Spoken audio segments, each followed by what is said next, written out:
आता कच्चे टोमॅटो असले की आपल्याला बऱ्याचदा कळत नाही की आपण त्याचं काय केलं पाहिजे. आणि पिकलेले असले की त्याच्यापासून आपण चटणी बनवतो किंवा असे बरेच प्रकार आहेत जे आपण पिकलेले टोमॅटो असतात किंवा इतर अनेक भाज्यांमध्ये सुद्धा आपल्याला ते वापरता येतं. पण कच्च्या टोमॅटोचं काय करावं हे मात्र नेमकं कळत नाही.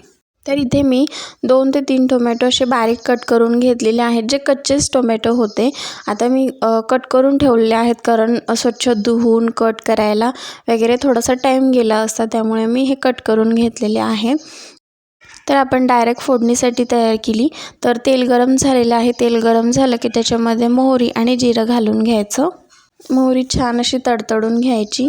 आता कोणत्याही भाजी जेव्हा आपण चटणी करतो, जेव्हा फोडणी अगदी छान बसते ना, तेव्हाच त्या भाजीला चवसुद्धा जास्त येते. त्यामुळे शक्यतो तेल गरम झालं की जे आपण दुसरे पदार्थ टाकतो ते तेल गरम झाल्यानंतरच टाकायचे. आता मस्त आपली इथे मोहरी तडतडलेली आहे. आता यामध्ये आपण जिरं घालूया. जिरेही छान असं फुललं पाहिजे. त्यामध्ये थोड्याशा कढीपत्त्याच्या पाकळ्या घातलेल्या आहेत. कढीपत्त्याची पानं आणि ते पण छान असे व्यवस्थित तळले की त्याच्यामध्ये एक मोठ्या आकाराचा कांदा घ्यायचा. कारण जेव्हा आपण म्हणजे कांदा वापरतो ना, म्हणजे चटणी असू देत किंवा मग एखादी भाजी असू दे, आता ज्याला आवडतं त्याला, प्रत्येकाला असं नाही की कांदा प्रचंड प्रमाणात आवडतो. तर ज्याला आवडतो त्यांनी चटणीमध्ये कांदा जास्त प्रमाणात वापरला ना की त्याची चव छान येते आणि चटणीमध्ये खूप छान लागतं असं कांदा किंवा एखाद्या सुक्या भाजीमध्ये. कारण म्हणजे प्रत्येकी भाजी वेगवेगळीच असते. ज्यामध्ये आपण कांदा वापरतो त्यामध्ये खूप प्रमाणात वापरला तर त्याची चव छान लागते. आणि शक्यतो जेव्हा आपण जास्त प्रमाणात कांदा वापरतो ना, तेव्हा तो कांदा हा व्यवस्थित तळून घ्यायचा. कांदा जर कच्चा ठेवला ना, मग काय होतं, कांद्याचा कच्चेपणाचा थोडासा एक वेगळा वास असतो, तो आपल्याला आवडत नाही भाजीमध्ये. आता थोडंसं लसणाच्या पाकळ्या घेतलेल्या आहेत, ज्या बारीक कुटून घ्यायच्या आणि त्यासुद्धा घालून घेतलेल्या. आता आपण मस्त सोनेरी रंगावरती कांदा परतून घेऊया. तर इथे आपला कांदा मस्त सोनेरी रंगावरती तळून झालेला आहे, ज्यामध्ये मी 1 ते 1.5 चम्मच लाल तिखट टाकलेला आहे आणि थोडीशी हळद टाकायची. आता हे दोन्ही व्यवस्थित तळून घ्यायचं. तर इथे आपण भाजीसाठी फक्त लाल तिखट आणि हळद हे 2च मसाले वापरले. बाकी काहीही आपण वापरलेलं नाही आहे. फक्त लाल तिखटच वापरलेलं आहे. विकतचे किंवा असं काळा मसाला वगैरे कोणतेही म्हणजे मसाला वापरलेला नाही. आणि जे आपण टोमॅटो कट करून घेतले होते ते सुद्धा आता याच्यामध्ये घालून घेऊया. तर आपलं मस्त लाल तिखट तळून घेतलं, त्याच्यामध्ये हे टोमॅटो घालायचं, थोडंसं चवीनुसार मीठ घालायचं.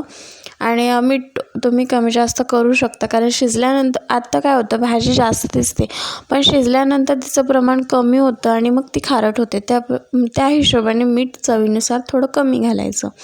आता हे व्यवस्थित असं परतवून घ्यायचं.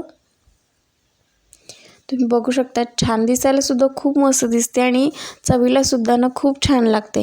आता इथे मी फक्त शेंगदाण्याचा कूट वापरला आहे. तुम्ही काय करा, म्हणजे अजून जास्त प्रमाणात करायचं असेल किंवा त्याचं प्रमाण वाढवायचं असेल, ऑब्व्हियसली आपण टोमॅटो तर वाढवणंच झालो, पण अजून एक गोष्ट जी मी नाही टाकलेली, काय करायचं, थोडीशी मुगाची डाळ घ्यायची, ती भिजत घालायची आणि तीसुद्धा तुम्ही इथे पण जेव्हा आपण टोमॅटो शिजत टाकलं ना, तेव्हाच ती डाळसुद्धा शिजत टाकायची. जेणेकरून काय होतं की ते दोन्ही व्यवस्थित तसं शिजलं जातं, कारण भिजवलेल्या डाळीला जास्त वेळ शिजण्यासाठी लागत नाही. आता इथे 1-5 मिनटं झाकून ठेवलं आणि हे मस्त असं वाफवून घेतलेलं आहे. प्रत्येकी वेळी आपण ही भाजी करतो तेव्हा जोपर्यंत ती शिजत नाही, मध्ये मध्ये झाकून ठेवायची, उघडून बघायची, थोडीशी मऊ झाली की ती परतवून घ्यायची, जेणेकरून तळायला लागणार नाही. कारण इथे आपण पाणी वापरलेलं नाही, अगदी सुकी असते. आणि जेव्हा कोणतीही आपण सुकी भाजी करतो, जेव्हा पाण्याविना आपण करतो ना, तिची चव अगदी भन्नाट लागते. त्यामुळे आता हे मस्त असं मधून मधून परतवून घ्यायचं.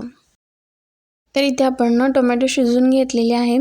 तर टोमॅटो म्हटलं की थोडासा आंबटपणा त्याला असतोच, त्यामुळे इथे मी थोडंसं गूळ वापरलेलं आहे. तुम्हाला नाही टाकायचं, नाही टाकलं तरी चालेल, पण जे आंबट आणि गोड ह्याचं दोन्हींचं बॅलन्स व्यवस्थित राहतं, त्यामुळे इथे मी थोडासा गूळ वापरलेला आहे.